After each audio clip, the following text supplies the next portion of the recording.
Today I'm doing something which is a collaboration with a local ceramicist called David Wright from Henley. This is all part of the Marlow Art Trail, which is a group of local artists and artisans that are getting together to showcase their work locally. So one of the things that he does is make some called stoneware, extremely hard stuff. You need a grinder after it's made. So he's doing a little pestle and mortar as one of his products, and the idea he's got is to have the pestle as a muddler, so that you can actually squish your limes in it for boozy things. So what he's done is he's made the stoneware knob at the end and given me a few of these bits of beech that he's bought to actually allow me to make the handles. So that's what I'm doing. So I've mounted the blank between centres, gripped in a smaller size record power chuck jaw in the headstock, and now I'm going to turn a tenon at the end near the tailstock, which will be for the first ceramic knob. So the left hand half is going to be a simple shafted handle, and then I'm going to turn the right half with the muddler end intact. So with a tenon turn, just check that it fits, as each one of these knobs is slightly different each to the other. Yeah, that's good enough. So I've now marked out the middle of the blank, and I'm doing a V cut with a skew to mark the end, so I get a nice clean cut, and then start shaping the muddler on the left side. So now, using the spindle gouge, I create a little ball at the end.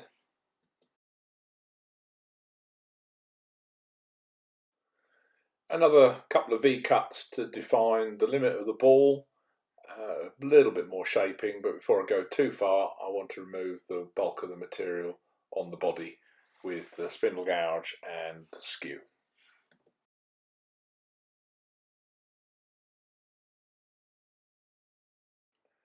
And then, as I thin down the body of the muddler to the shape that feels about right, every now and again I go back and finesse the ball so that I don't lose my way.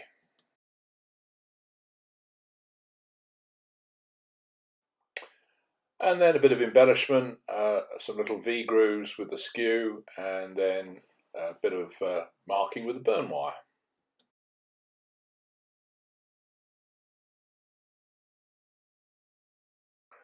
Well, that's the first one almost done. A quick sand up, and then some food safe chestnut food safe finish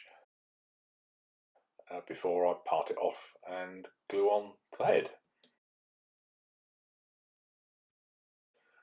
So the first one was fairly simple, as I was getting the measure of it, and now it's time to turn the second part, which is in the chuck. I've measured the diameter of the next ceramic ball, because each one is different, and also checked the diameter of the spindle so that I can mark that up and turn it down accordingly.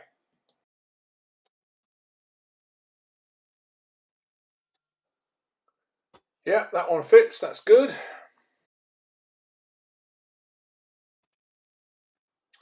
So I'll bring the tailstock up for some support and then get on with shaping the next piece.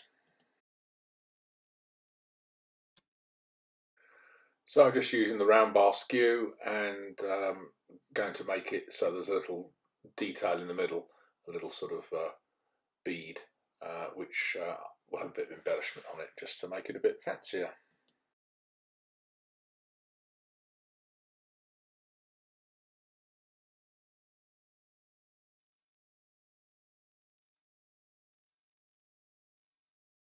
This is going to have to be finished off by turning it round and gripping on the dowel. So before I do that though, I've put some V cuts in and some more burn wire detailing. So I've now put some small chuck jaws in that will happily grip the 10-12mm diameter dowel, and I can now get on with finishing the end where the muddler is. Careful use of a freshly sharpened skew on beech really means that the finish hardly needs any sanding at all. It's glass-like. Put a quick sand up from 240 grit on, and also a bit of sanding on the muddler to take the sharpness out of the pre-cut grooves, and then finish it off with chestnut sanding sealer food safe finish. Job's a good one. Each of the pieces was done to a slightly different design, as I'm never really quite sure where it's going to end up until I get going on it. This is a super fast version of the final stages of another one.